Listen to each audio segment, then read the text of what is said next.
Vamos fazer uma oração, amém? Curva a sua cabeça e nós vamos orar. Senhor nosso Deus e Pai, te agradecemos por esse momento tão especial, Senhor, que o Senhor nos reservou.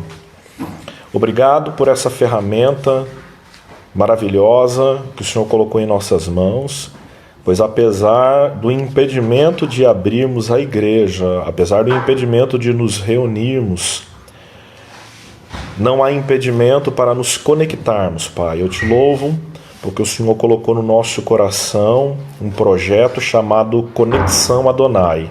E nesse momento nós vemos que essa conexão, Pai, ela vai além de qualquer obstrução, de qualquer impedimento. E eu acredito, Senhor, que mesmo que Satanás tente embargar de todas as formas, Pai, o Senhor sempre vai nos permitir, de algum jeito, nos reunirmos na Tua presença. Quero clamar a Ti por cada família que nesse momento está conectada a essa live, Pai. Por todos os Teus filhos que o coração nessa hora arde por estar dentro da Tua casa.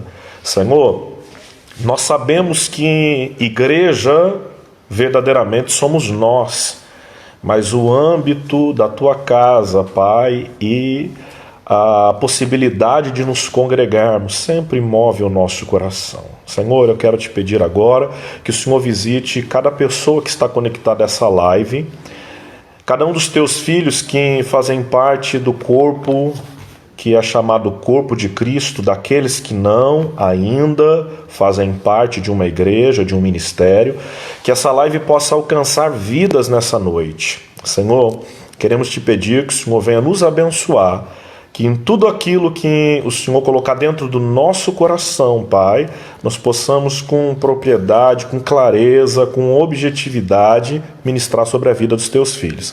Senhor, que nesta hora nós possamos, com o nosso coração voluntário, Pai, estarmos diante de Ti para lhe prestar um culto racional, diz a Tua palavra, e por isso lhe agradecemos em nome de Jesus. Amém, Senhor. Ô glória. Deus abençoe a todos os irmãos que estão conectados, estão se conectando, né? Sejam bem-vindos a essa live. Nós, da Conexão Adonai, agradecemos a todos vocês por cooperarem conosco, amém? Que Deus possa te abençoar grandemente. Vindo para cá, o Senhor ele colocou uma palavra no meu coração que eu queria compartilhar com os irmãos. Se eu falar sobre alguns grupos, eu acredito que você vai se lembrar quem são. E tem um grupo que eu acredito que você deva conhecê-lo muito bem. Então, se eu começar dizendo assim para você: Pedro, André, Tiago, João, Filipe, Bartolomeu, Tomé, Mateus, Tiago, filho de Alfeu, Tadeu, Simão e Judas, você já sabe de quem eu estou falando. Com toda certeza, você conhece esse grupo. Mas eu queria citar alguns nomes para ver o quanto você conhece esse grupo. Esses nomes são Samua, Safate, Igal, Pauti, Gadiel, Gade, Amiel, Setur, Nabi e Jeuel. Conhece algum desses homens? Eles fazem parte de um grupo que é muito ministrado sobre a vida das pessoas. O contexto desse grupo fala muito ainda, pregadores usam falar desse grupo, mas olha que interessante. Você já ouviu falar de algum desses nomes? Vou citar um aleatoriamente. Safate. Talvez você ache que Safate é o pai de Eliseu, mas não é desse tempo. Vou falar um outro nome, Nabi. Imagino que você nunca tenha ouvido falar desses nomes que eu acabei de citar. Isso é interessante. Por quê? Pessoas com um comportamento questionável, elas não fazem história na presença de Deus. Pessoas com o seu comportamento questionável não marcam a história, seja ela uma história cristã ou seja uma história secular. Se eu te perguntasse agora quem é esse grupo, Alguns já devem estar pesquisando ou imaginando quem são, e eu omiti 2 nomes. Agora, olha só que coisa interessante. Se eu começar dizendo para você Rubem, Simeão, Levi, Judá, Issacar, Zebulon, Gad, Azer, Dan, Naphtali, talvez você olhe para mim e fale, eu sei quem é esse grupo. Esse grupo é dos filhos de Jacó. Olha, eu sei quem é aquele outro grupo. Aquele grupo eram os discípulos de Jesus. Mas esse grupo que nós mencionamos? Esse grupo ele é um grupo sem nome. Todas as vezes que você ouvir um ministrante, um pastor, um palestrante falar sobre esse grupo, ele vai chamar esse grupo de 10 espias, que compunha os 12 espias. Todas as vezes que eu ouço falar desse grupo de espias, ninguém menciona o nome dos 10 espias. Mas olha só que coisa interessante. Se eu te falar Josué e Calebe, você sabe exatamente quem são. Porque a Bíblia comprova que o nosso comportamento define o fim de uma história. O nosso comportamento define o contexto daquilo que vivemos. Algumas semanas atrás, na igreja, nós tivemos oportunidade de falar sobre humor e comportamento, que estão diretamente ligados a atitudes e palavras, e com certeza ligados ao nosso pensamento. Está escrito em Mateus capítulo 16, 33, que eu vos tenho dito essas coisas para que tenhais paz em mim. No mundo tereis aflição, ou aflições. Tende bom ânimo, eu venci o mundo. E para quem esteve conosco, vai se lembrar que nós falamos a respeito do que significam as aflições no tempo presente. E essas aflições, elas se referem a inúmeras coisas, não somente aflições, mas falam de um contexto de peso, um contexto de fardo. Então, fala de aflição, opressão, depressão, por assim se dizer.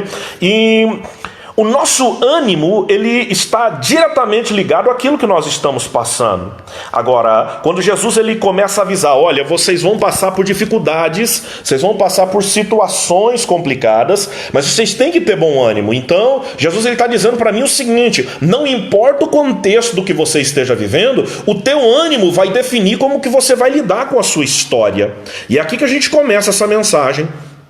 O ânimo de 10 homens versus o ânimo de 2 homens. E eu queria ler com os irmãos uma passagem, ela está em Números capítulo de número 13, Números 13, do verso de número 17 em diante. Diz assim: E Moisés enviou-os para verificar a terra de Canaã e lhes disse, subi pelo Neguebe. Em seguida, atravessai a região montanhosa e observai como é a terra, como é o povo que habita, forte ou fraco, escasso ou numeroso. Se a terra em que vive esse povo é boa ou ruim, se as cidades em que moram não são cercadas por muros ou fortificadas, se o solo é fértil ou pobre, se existe ali floresta ou não. Sede corajosos. Essa é a mensagem de Moisés. Trazei alguns frutos da terra. Era a época do início da colheita das primeiras uvas. Subiram eles para espiar a terra, desde o deserto de Zin até Reob, na direção de Levo-Ramate, a entrada de Ramate. Subiram do Negueb e chegaram a Hebron, onde viviam Aimã, Sesai e Talmai, todos os descendentes de Enaque. Em Hebron havia sido edificada uma cidade há 7 anos, em Zoan, no Egito. Quando chegaram a um lugar conhecido como Vale de Escol, ou seja, cachos, cortaram um ramo do qual pendia um único cacho de uva. 2 homens carregaram o cacho, pendurado numa vara, colheram também romãs e figos. Aquele lugar foi denominado Vale de Escol, em alusão ao extraordinário cacho de uvas que os israelitas colheram ali. Ao cabo de 40 dias, retornaram da exploração da terra. Vieram a Moisés, Arão e toda a comunidade de Israel em Cádiz, no deserto de Parã, onde prestaram relatórios a eles e a toda a congregação ali reunida, e lhes apresentaram os frutos trazidos da terra, e deram o seguinte depoimento a Moisés: Fomos à terra a qual nos enviastes. Na verdade, a terra onde também emana leite e mel. Eis os seus produtos. Contudo, o povo que habita é poderoso, as cidades são fortificadas, muito grandes. Também vimos ali descendentes de Enaque. Os amalequitas vivem em Neguebe, os hititas, os jebuseus e os amorreus habitam a região montanhosa, os cananeus vivem perto do mar e junto ao Jordão. Então Calebe fez calar o povo reunido diante de Moisés. Subamos e herdemo-la, disse ele. Em verdade temos a capacidade de conquistar essa terra. Entretanto, os homens que haviam acompanhado reagiram: não podemos marchar contra esse povo, visto que é mais forte que nós. E puseram-se a difamar diante de todos os filhos de Israel a terra que haviam observado. A terra para a qual fomos em missão de reconhecimento é terra que devora os seus habitantes. Todos aqueles que lá vimos são homens de grande estatura.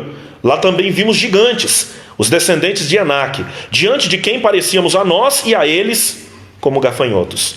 A tradução que eu li, eu gosto dela, mas a tradução que nós costumávamos usar, que é a Almeida Revista e Atualizada, ela diz o seguinte no verso 33: também vimos ali gigantes, os filhos de Enaque, que são descendentes de gigantes, e éramos aos nossos olhos como gafanhotos, e assim também éramos aos seus olhos. E aqui a gente começa. Você ouviu o nome dos 10 espias? Pois é, coisa interessante, que nenhum deles aparece depois, em nenhuma outra circunstância, para falar a respeito dessa atitude. Eu não sei o que você está vivendo nesse momento, eu sei o que nós, como brasileiros, estamos vivendo nesse momento. Pânico, calamidade, caos. Tudo que nos cerca nesse momento é relacionado às notícias que nós temos ouvido, né, visto. E interessante é que eu vejo o povo de Deus amedrontado. E entenda, não estou dizendo para não nos prevenirmos, estou dizendo que nós, como servos de Deus, estamos à beira de um caos psicológico, à beira de um caos mental, por conta do que estamos vendo e ouvindo. A palavra do Senhor, que nós tivemos a oportunidade de enviar no nosso grupo essa semana, fala que se por acaso o chofar fosse tocado na cidade, não causaria pânico? Mas até essa praga, ela é ministrada ou permitida pelo Senhor. No entanto, o Senhor não faria nada sem revelar antes aos seus sacerdotes e aos seus ungidos. Quando nós vemos uma situação como essa, é de se entender que humanamente nós venhamos a nos preocupar, é de se entender que humanamente nós venhamos a olhar para aqueles que estão à nossa volta e pensemos no contexto do que a nossa sociedade está vivendo. Mas quando olhamos pelo âmbito cristão, nós temos que tomar muito cuidado. Jesus Cristo, ele disse, e eu volto a dizer: tenho vos dito essas coisas para que em mim tenhais paz. No mundo tereis aflições, mas tende bom ânimo, porque eu já venci o mundo. Nós temos sido bombardeados com notícias ruins por todos os lados, vídeos que chegam, vídeos de notícia tanto de mídia tendenciosa quanto o que é verdadeiro, vídeos que recebemos de pessoas que estão fazendo bom uso das mídias sociais, das redes sociais, para falar que é claro que existe uma epidemia, uma pandemia, é claro que existe uma situação que deve ser considerada uma situação de risco, uma situação de emergência, mas nós temos que nos lembrar que o Deus que nós servimos é aquele que nos garante saúde. Entenda isso. Isaías 53 diz que nós fomos transpassados, ele foi transpassado pelas nossas transgressões e moído pelas nossas iniquidades, e o castigo que nos traz a paz estava sobre ele, e pelas suas pisaduras nós fomos sarados. Então entenda que Jesus, ele está garantindo para nós saúde, e mesmo se nós ficarmos doentes, existe uma mensagem sobre a nossa vida, que a cruz do Calvário garante que ele nos daria de volta a saúde. Nós não estamos dizendo que cristãos não vão ficar doentes, nós não estamos dizendo que cristãos não podem morrer, mas estamos dizendo que, como cristãos, devemos colocar a nossa confiança e a nossa convicção no Deus que nós servimos. Se você, como cristão, tem dúvida a respeito do seu cristianismo ou da fé que você carrega, é óbvio que esse momento é o momento de demonstrar que a sua fé ela é válida, que a sua fé ela é de fato fundamentada. Vejo muitas pessoas falarem a respeito de fé racional, fé inteligente. Não, a fé tem que ser irracional. Ou, não, a fé ela não é racional. Então, eu vou te dizer uma coisa muito simples a respeito de fé. A Bíblia, ela declara o que é fé. Hebreus capítulo de número 11 diz assim: ora, a fé é o firme fundamento daquilo que se espera e a prova de fatos que se não veem. E eu gosto de dizer que fé é esperar o que ninguém espera e ver o que ninguém vê. Se você está passando por uma situação em que a tua vida ela é dirigida pelo que as pessoas veem, pelo achismo daqueles que não entendem nada, então a tua vida não é conduzida por fé, a tua vida é conduzida por vista. Esse momento nós precisamos usar uma fé que eu gosto de entender que é a fé que é capaz de esperar o que ninguém espera e ver o que ninguém vê. A Bíblia conta a respeito de Abraão e diz que Abraão creu num Deus que vivifica mortos e chama a existência aquilo que não existe. Então a minha mensagem para você nessa noite é uma mensagem muito objetiva. Ainda que Deus permita qualquer quadro sobre a nossa vida, a nossa convicção tem que ser que Ele é um Deus que vivifica mortos e chama a existência aquilo que não existe. Olhe para trás, olhe para a sua história, se lembre daquilo que você já passou, daquilo que já te conduziu para o que você é e vive hoje, e veja se Deus cuidou ou não da sua vida. Nós estamos vendidos a aquilo que nós estamos vendo e ouvindo. E será que isso realmente vai nos colocar num pânico tão grande que nós não consigamos mais crer em Deus? Nós temos que tomar medidas de prevenção, nós temos que tomar medidas de precaução, isso é óbvio, nós temos que tomar cuidado, isso é claro, mas nós temos que entender também que se Deus não vigiar a cidade, em vão vigia a sentinela. Agora há pouco eu recebi um áudio e vou fazer um comentário a respeito do que eu ouvi nesse áudio. E esse áudio ele conta que pessoas que estavam dentro de casa também foram contagiadas. Porque para quem está acompanhando as notícias sabe que o vírus, e agora a gente vai falar um pouquinho sobre o coronavírus, ele é capaz de resistir 72 horas sobre determinados materiais, até 48 horas, não vou te dar dados técnicos, todo mundo recebeu isso por notícia no WhatsApp, no Instagram estavam essas notícias, no Facebook está uma proliferação de notícias muito grande, então o vírus é capaz de resistir, então mesmo que você fique dentro da sua casa, se você sair e por algum motivo esse vírus estiver no seu sapato, na sola dele, na chave do seu carro, na chave da sua casa, você pode também sofrer o contágio. Esse vírus fica incubado por 14 dias.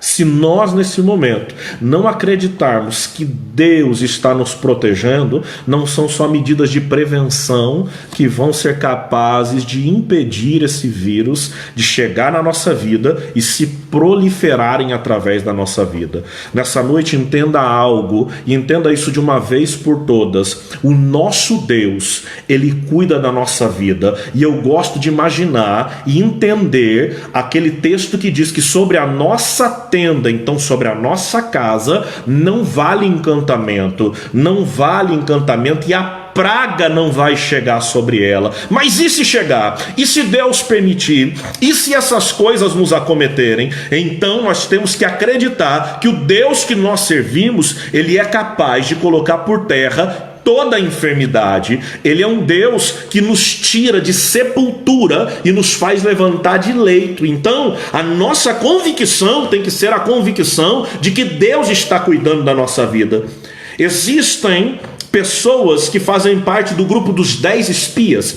Então entenda agora o que essa mensagem tem a ver com este tempo. Temos promessas sobre a nossa vida.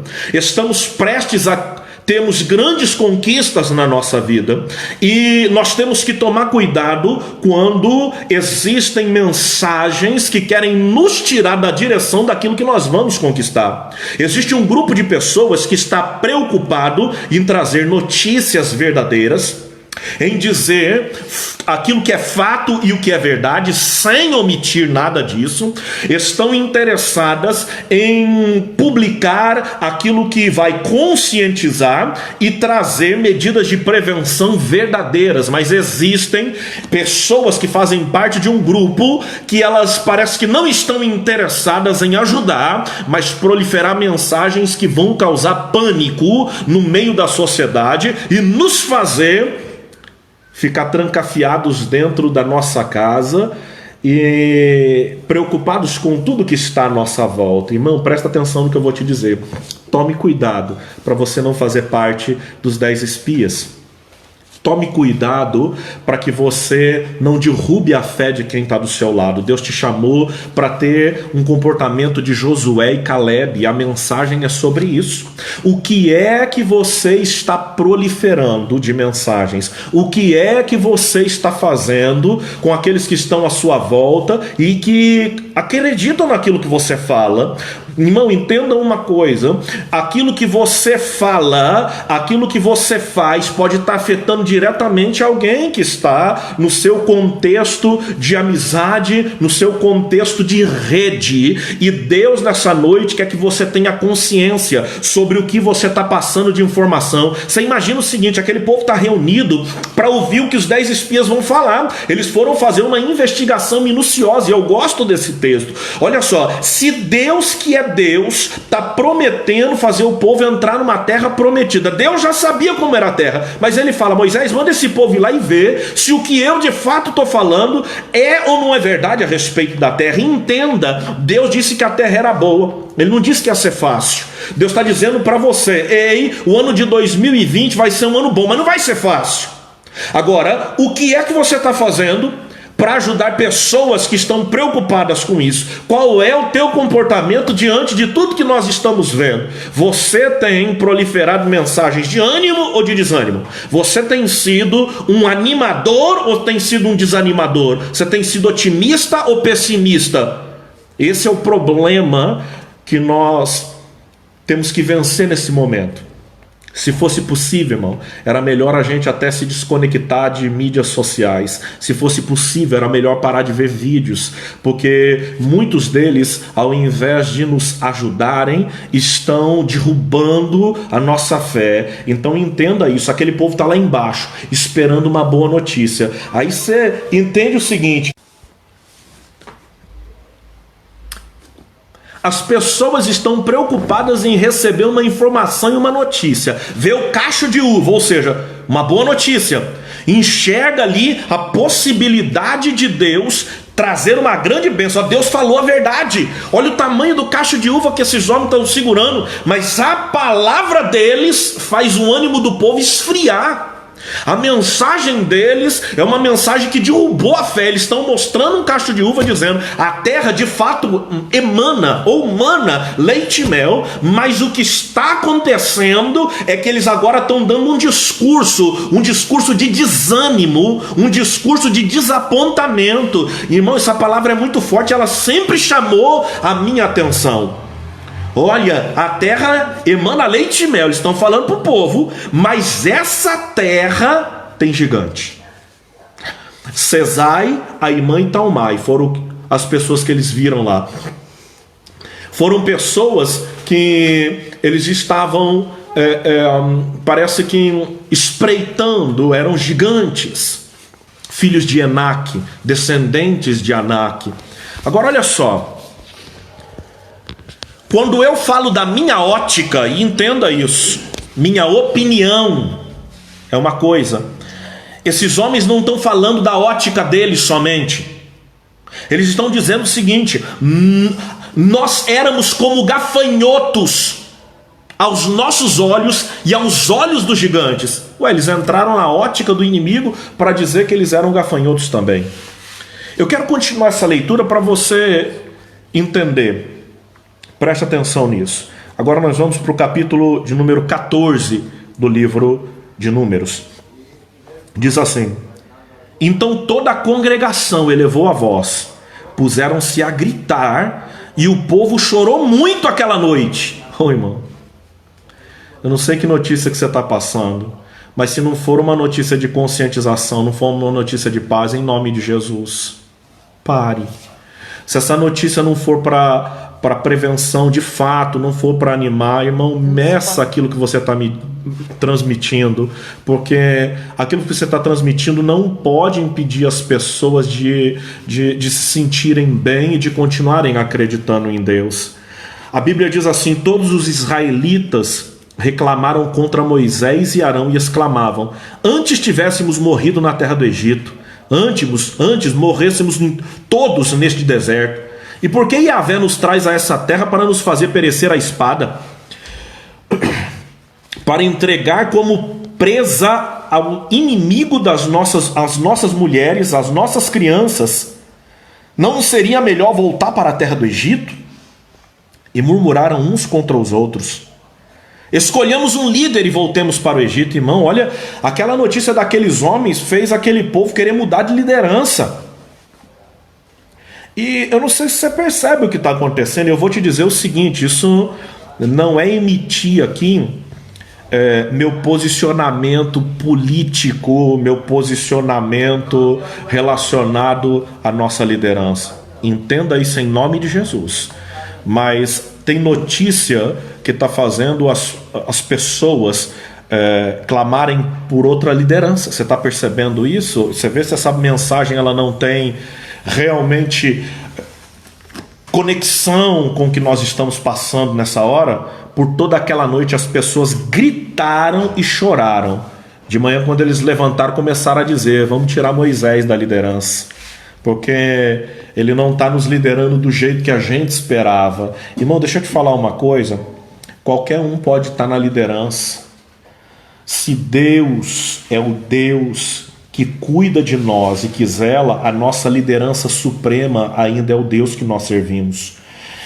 Entenda em o nome de Jesus Cristo que Deus ele vai tomar todas as medidas para que o seu povo não seja impactado. Ele não diz que nós não vamos sofrer. Quando eu vejo Jesus, e eu vou fazer menção disso até o final dessa mensagem, quando eu vejo Jesus dizer: olha, no mundo tereis aflições, ele está dizendo: a gente vai viver dificuldade nessa terra, mas a gente tem que ter bom ânimo. E ter bom ânimo não é só para a gente não dizer que a gente acredita. O nosso ânimo ele muda o contexto não só do que nós estamos vivendo, mas muda o contexto daqueles que estão à nossa volta. Então que nessa noite você se conscientize daquilo que você está proliferando, daquilo que você está transmitindo, daquilo que você está falando, para que o seu discurso não venha impactar negativamente, para que a sua transmissão, para que o seu compartilhamento não impacte negativamente aqueles que estão na sua rede de amizades, aqueles que estão na sua rede social. Agora olha só: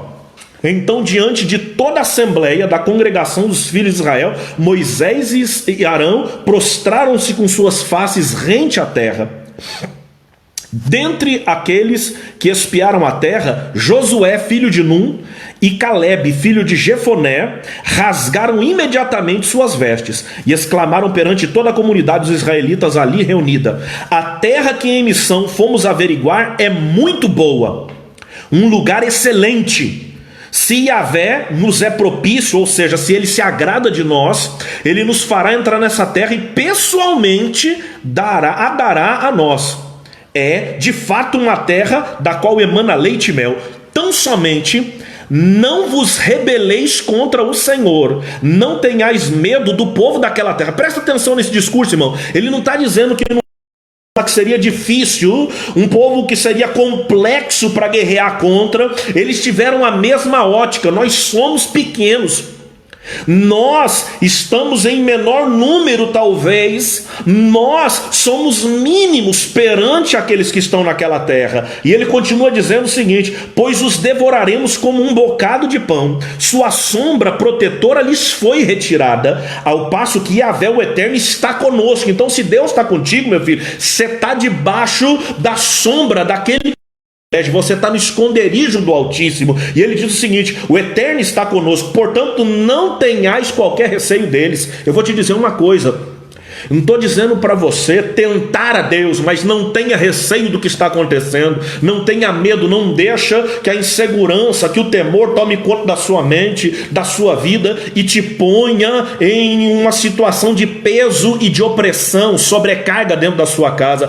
Não permita que esse momento te oprima a ponto de você ficar dentro da sua casa sem tomar nenhuma atitude, irmão. Sabe por quê? Porque se nós, e entendo o que eu estou falando, se nós estivermos com esse vírus se manifesta depois de 14 dias. Se Deus não for o nosso guardião, nós já estamos infectados e vamos infectar quem está dentro da nossa casa. Agora, a palavra profética sobre a nossa vida é que esse vírus de Jesus.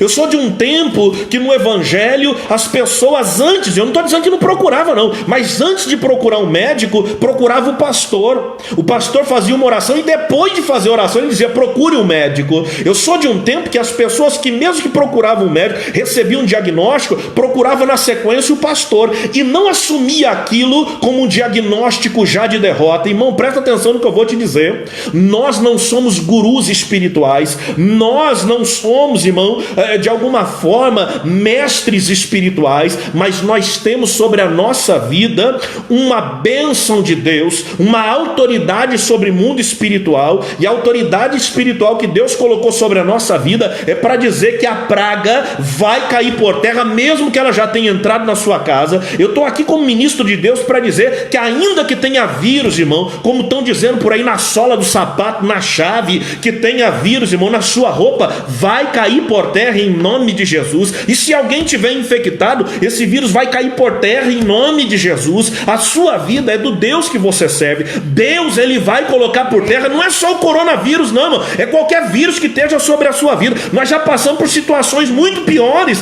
já vivemos condição muito pior, e eu tenho uma mensagem profética da parte de Deus. Ele está conosco, o Deus de Jacó é o nosso refúgio. Em nome de Jesus Cristo, não deixe que um fardo, sobrecarga, comece a tomar conta da sua vida para tirar a sua paz. Não deixe que isso venha roubar, irmão. Não deixe isso minar a sua tranquilidade, o seu bem-estar. Não, repreende isso em nome de Jesus. Louvado é o nome do Senhor Jesus Cristo. Deus nessa noite, irmão, ele vai colocar por terra, primeiro, essa opressão psicológica que nós estamos vivendo, essa opressão maligna e demoníaca que nós estamos vivendo. Porque para alguém, irmão, nessa noite, tá bem? Precisa estar com o seu ânimo em... Para quem não sabe, a baixa do nosso ânimo baixa também a nossa imunidade.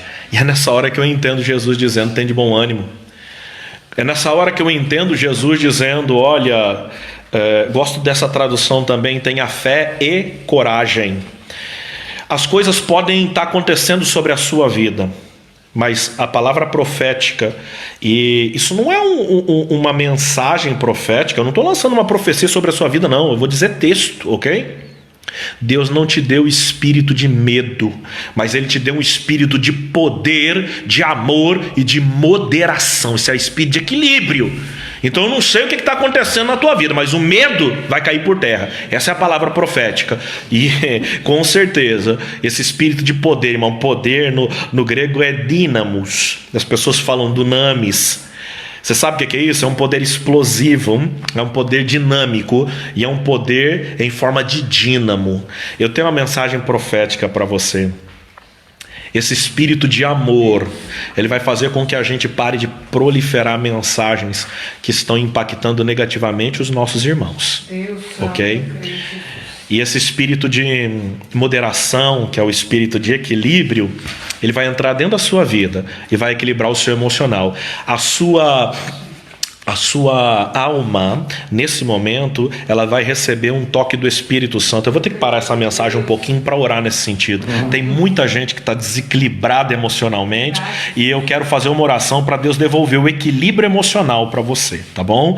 Eu sei que tem gente que faz parte do grupo de risco, nossos pais, avós, ok? Alguns irmãos, etc. E pessoas que estão passando por um quadro de enfermidade nesse momento. Eu sei de tudo isso. Mas eu vou te dizer uma coisa: o teu Deus, aquele Deus a quem você serve, Ele vai colocar dentro da sua vida equilíbrio, tá bom? Um espírito de paz. É a moderação que você vai receber agora. Curva a sua cabeça aí, deixa eu fazer uma breve oração. Eu já vou voltar ali para a palavra para a gente concluir a mensagem dessa noite, amém? Curva a sua cabeça, se você puder, feche seus olhos. Senhor nosso Deus e Pai, que nesse momento o Senhor visite cada irmão que está conectado conosco nessa live, Pai. Senhor, não permita, Pai, que o caos emocional invada a mente dos teus filhos.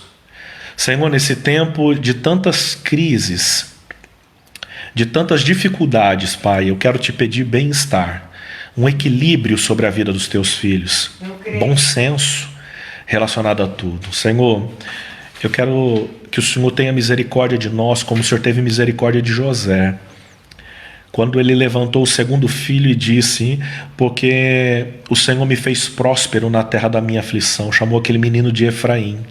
Senhor, tem gente que pensa que prosperidade, Pai, é dinheiro, finança, riqueza e poder. E eu creio que prosperidade é acima de tudo bem-estar. Eu creio que prosperidade é acima de tudo, Pai, paz. Então eu quero te pedir que o Senhor venha invadir a mente primeiramente, venha invadir a família, casa, casamento, com a tua paz, com o bem-estar, Pai, porque foi esse espírito que o Senhor disse que nos havia dado. Senhor, coloque equilíbrio emocional sobre a vida dos teus filhos e não permita que nenhum de nós faça parte dos 10 espias, mas que a gente seja consciente como Josué e como Caleb foi, que entendendo que haviam riscos e dificuldades, eles acreditaram que se o Senhor estivesse com eles, e eu creio que o Senhor está conosco, se o Senhor estivesse com eles, eles disseram que eles devorariam como um pão. Eles conseguiriam vencer aquela guerra, Pai, com facilidade. Não por ser uma guerra fácil, mas que quando o Senhor está conosco, tudo se torna mais fácil. Pai, que o Senhor faça essa semana ser uma semana mais tranquila do que estão informando na mídia, do que estão dizendo que será, Pai. Eu não estou te pedindo para o Senhor omitir fatos dos teus filhos, porque o Senhor também já diz que nunca faria nada sem revelar, Pai. Então eu te peço, revele, Senhor, mas nos dê equilíbrio para suportar a grandeza das tuas revelações. Senhor, eu quero te pedir neste momento, traz paz para dentro do lar dos teus filhos, em nome de Jesus. Bom, continuando a palavra, para a gente fechar o contexto, olha só. Verso de número 10, números 14. Então todo o povo começou a falar em matá-los a pedradas, ok? Olha só, o povo que estava lá embaixo, chorando e gritando no dia anterior, agora estão ouvindo a declaração de Josué e Caleb e estão falando, vamos matá-los. É interessante, irmão, que quando alguém fala algo que faz a pessoa gritar e chorar, parece que é mais bem recebido do que alguém que fala, vamos ter coragem de enfrentar, né? Bom, vou continuar aqui. Quando a glória do Senhor surgiu sobre a tenda do encontro e foi contemplada por toda a comunidade ali reunida. E o Senhor Deus falou a Moisés: até quando este povo me desprezará? Até quando recusará crer em mim? Apesar dos sinais que fiz no meio deles? Irmão, eu vou fechar essa mensagem aqui. Josué e Caleb estão chamando o povo a acreditar naquilo que Deus falou. Veja bem, esse povo viu as 10 pragas do Egito. Esse povo viu toda a manifestação da glória de Deus ao atravessar o Mar Vermelho. Esse povo viu toda a glória de Deus quando este manda codornizes, e todo dia de manhã eles estão recolhendo um maná que cai do céu. E quando alguém diz Deus vai dar vitória, esse povo se junta para apedrejar. Irmão, eu nem sei quem estava nessa live, que eu não parei para ver. Eu sei dos nossos irmãos aqui da igreja que estão. Talvez alguns que tenham saído não seja por isso, mas a gente, quando fala que Deus vai dar vitória, é mais fácil alguém apedrejar a gente do que acreditar. E muitas pessoas não ficaram para ouvir o final dessa mensagem. E eu vou te dizer o seguinte, meu querido: até quando a gente vai se recusar a acreditar em Deus? Você sabe por que Deus permite dificuldade? Deuteronômio 8:2 diz: recordar-te-ás o caminho do deserto que eu te guiei esses 40 anos, para te humilhar. Tem gente que fala que Deus não humilha. Ô irmão, que falta de contexto bíblico, né? Vou repetir. Para te humilhar. Depois você lê lá, Deuteronômio 8:2. Para te provar, para saber o que estava no seu coração. Isso é Bíblia, é Deus falando. Se guardarias ou não as minhas palavras. E aí vem ele e diz mais: eu te humilhei, te fiz passar fome, mas te dei a conhecer um maná que nem vós nem vossos pais conheciam, para saber que nem só de pão viverá o homem, mas de toda a palavra que sai da boca de Deus, disso viverá o homem. Deixa eu te falar uma coisa: é mais fácil apedrejar aquele que diz vamos crer em Deus do que dizer vamos acreditar em Deus. E se eu continuasse a leitura, e eu sei que muitos continuaram a leitura aí, vão ver que Deus falou: vou ferir todo esse povo com pestilência, porque não acredita em mim. Você sabe quem vai ser ferido com pestilência? Quem não acredita. Porque aqueles que acreditam, ainda que Deus permita, o Senhor nosso Deus pode colocar por terra toda a enfermidade. Então essa mensagem termina da seguinte forma: não faça parte do grupo que causa calamidade e caos emocional. Não faça parte do grupo que está interessado em mostrar o que é ruim e não o que é bom, ou que Deus esteja conosco. Que nós possamos ser Josués e Calebes nessa geração que está se perdendo no meio de uma pandemia. Que a mensagem de Deus dessa noite possa ter penetrado dentro do seu coração, para que você não faça mais nada irrefletidamente, sem pensar naquilo que pode gerar um post, um vídeo, um áudio. Pense bem antes de continuar proliferando, compartilhando, enviando. Irmão, o nosso Deus está conosco, e eu creio que Ele vai continuar conosco e vai nos livrar de toda essa situação que nós estamos vivendo. Amém? Que Deus possa abençoar a tua vida, abençoar a tua família, abençoar a tua saúde acima de tudo. Mas entenda que mesmo que nós tomemos todas as medidas de prevenção, se Deus não estiver conosco, se Deus não for o nosso protetor e a nossa proteção, nada vai adiantar. Vou fazer a última oração agora. Quero agradecer a todos que nos acompanharam, todos que estiveram conosco até o fim, aos irmãos da igreja, um grande abraço. Vou falar, o coração aqui está dolorido por não poder estar junto com os irmãos. A gente, como pastor, sente de não estar perto das ovelhas, mas o nosso pastor, ele está cuidando de nós, amém? Vou te pedir mais uma vez, curva a sua cabeça, deixa eu fazer uma oração por você, para abençoar a tua vida. Senhor nosso Deus, muito obrigado, Pai, pela tua palavra. Senhor, eu sei que não vai ser fácil, e eu não sei o que vai acontecer ainda essa semana, mas eu sei de uma coisa: se o Senhor estiver ao nosso lado, não existe gigante, não existe dificuldade, não existe praga, não existe problema que nós não possamos ou que não podemos vencer.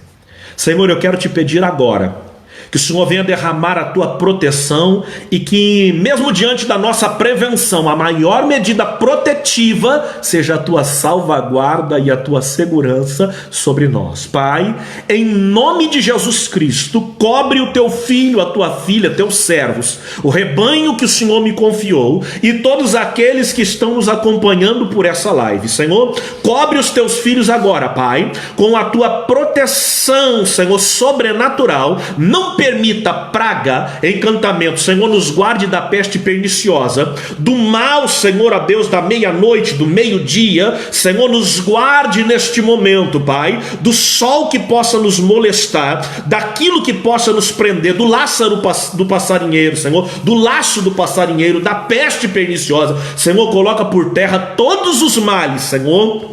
Guarda os teus filhos, abençoe os teus filhos, Senhor, e seja conosco, nos faça sentir a tua proteção. É a minha oração, o meu pedido, Senhor, e eu faço o mesmo pedido, Senhor, que o teu filho fez.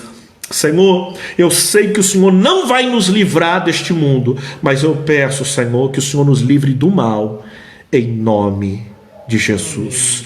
Ainda com os seus olhos fechados, eu quero te pedir, estenda as suas mãos. Que o Senhor te abençoe e te guarde. Que o Senhor faça resplandecer o seu rosto sobre ti e te dê a paz. Que o Senhor sobre ti levante o seu rosto e te agracie, em nome de Jesus. Amém.